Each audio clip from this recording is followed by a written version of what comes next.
Hello दोस्तों, आप सभी का मेरे चैनल प्राइमरी टेक सपोर्ट पर पुनः स्वागत है। दोस्तों, आज जो मैं वीडियो लेकर आया हूं वो टीचर क्लास मैपिंग से संबंधित है, जिसका डीसीएफ आपको प्रेरणा पोर्टल पर भरना आवश्यक होगा, जिसकी लास्ट डेट 24 जुलाई 2023 निर्धारित की गई हुई है। तो इसके संबंध में पहले सर्वप्रथम हम prerna.up.in पर जाएंगे, उस पर हम लॉगिन करेंगे।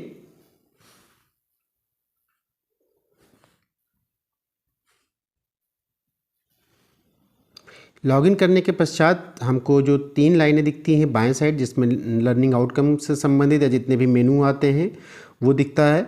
उस पर अगर हम क्लिक करेंगे, क्लिक करते ही सबसे लास्ट में आपको टीचर क्लास मैपिंग डीसीएफ दिख जाएगा। इस पर जब आप क्लिक करेंगे तो इस प्रकार का आपको एक नया इंटरफेस शो करेगा, जिसमें जिला का नाम, ब्लॉक का नाम, क्षेत्र का प्रकार, विद्यालय का नाम, यूडाइस कोड, विद्यालय का प्रकार इत्यादि नाम यहाँ प्रदर्शित होगा। अगर इसमें कोई भी आपको संशोधन कराना हो आपके क्लास टीचर से संबंधित, कितने भी आपके यहाँ अध्यापक पोस्टेड हैं, तो आप इस पर समीक्षा केंद्र पर फ़ोन करके उन पर आप शिकायत दर्ज करें, अपडेट करा सकते हैं। फिर इसमें जब नीचे ऑप्शन पे हम जाएंगे तो विद्यालय में कुल विद्यार्थी की संख्या आपको प्रदर्शित होगी, जो कि हो सकता हो वैरी करे आपके छात्र आख्या से और प्रेरणा पोर्टल से। ध्यान रखिएगा, जितने भी प्रेरणा पोर्टल पे आप रजिस्ट्रेशन करेंगे वो संख्या यहाँ प्रदर्शित होगी। अगर आपने कल बच्चों की संख्या आपके विद्यालय में 377 थी तो वो तब की प्रदर्शित होगी। अगर आज आपने 3 रजिस्ट्रेशन नए किए तो आज की संख्या प्रदर्शित होगी। तो विद्यालय में कुल विद्यार्थी की संख्या आपकी प्रेरणा पोर्टल पर रजिस्ट्रेशन से संबंधित रहेगी, तो ये वैरी करती रहेगी। अब आते हैं विद्यालय में औसत विद्यार्थी उपस्थिति। दोस्तों, यहाँ ध्यान दीजिएगा कि विद्यालय में जो औसत विद्यार्थी उपस्थिति है, आप क्या करेंगे, आप अपने एमडीए रजिस्टर से आपको प्रत्येक महीने के कुल विद्यार्थियों की संख्या और उनमें दिनों की संख्या, कितने दिन विद्यालय खुला था इत्यादि आपको जानकारी मिल जाएगी। उसी से आप एक महीने की औसत उपस्थिति निकाल कर इसी प्रकार 4 या 5 या 5-6 महीने की उपस्थिति आपको यहाँ विद्यार्थी उपस्थिति निकाल सकते हैं। तो इसके बाद फिर आप क्या करेंगे, जैसे ही नीचे जाएंगे तो आपको टीचर क्लास मैपिंग डीसीएफ दिख जाएगा, जिसमें क्रम संख्या, शिक्षक का नाम, शिक्षक का पद, चयनित कक्षा 1, 2, 3, 4, 5 दिख जाएगी।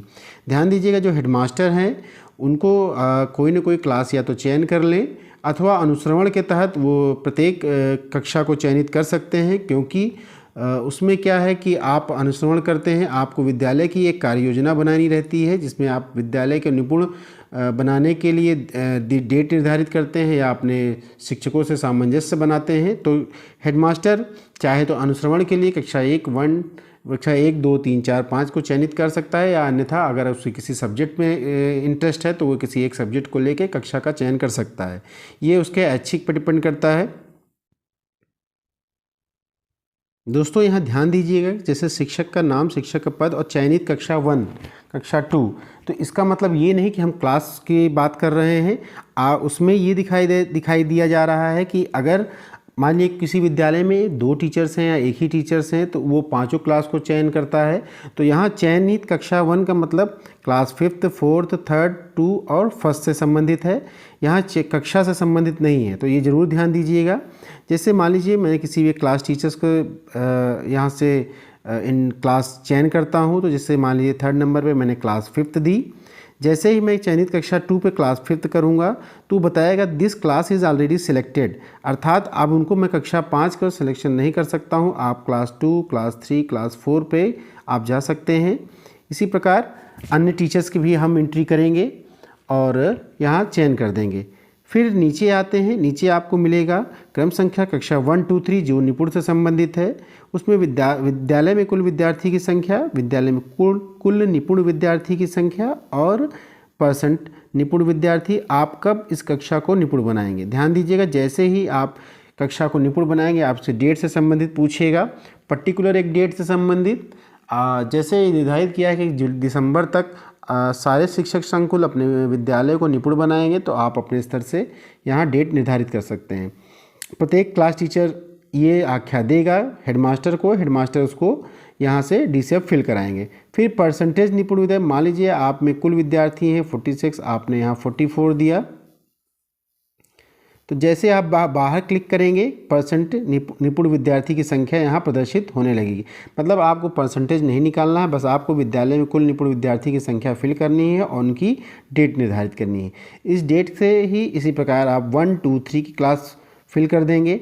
फिर आएगा आपका विद्यालय कब तक निपुण बन जाएगा। यहाँ ऊपर मैंने जो बात की थी वो क्लास 1 2 3 से संबंधित है। वहाँ के क्लास टीचर्स आपको ये बताएंगे हेडमास्टर को कि उनकी कक्षा कब निपुण हो जाएगी, कितने समय तक। फिर उसके बाद जो हेडमास्टर रहेगा वो अपना एक अनुश्रवण करके या अपना एक खाका तैयार करके अपना एक निपुण बनाने का एक डेट निर्धारित करेगा। यहाँ आपको जो निर्धारित करना है वो भी डेट से संबंधित है, आपका विद्यालय कब तक निपुण बन जाएगा, ये हुआ। फिर नीचे आपको मिलता है आपका विद्यालय कब तक निपुण बनाने के लिए किसी अतिरिक्त टीएलएम की आवश्यकता है। अगर आपको सरकार से या विभाग से कोई सहायता टीएलएम से संबंधित है तो आप यहाँ हाँ या ना कर सकते हैं। हाँ करने पर आपको यदि हाँ तो हमें बताएं कि आपको किन टीएलएम की आवश्यकता है इत्यादि संबंधित यहाँ सूचना आपको भरनी पड़ेगी। फिर इसके बाद ध्यान दीजिएगा, इसको चेक करके सुरक्षित करने के बाद डाटा में कोई भी बदलाव संभव नहीं होगा। ध्यान दीजिएगा दोस्तों, जैसे ही आप इसमें टिक मार करके सेव करेंगे इसमें परिवर्तन होना संभव नहीं होगा। तो इस प्रकार डीसीएफ आप फिल कर दीजिएगा। अगर आपको इसमें से भी कोई दिक्कतों का सामना करना पड़ता है तो कमेंट्स करिएगा। मेरे हिसाब से जो भी हो पाएगा मैं उसका सटीक जवाब देने की कोशिश करूँगा। तो अगर वीडियो अच्छा लगा हो तो लाइक करिएगा, शेयर करिएगा और सब्सक्राइब करिएगा। धन्यवाद।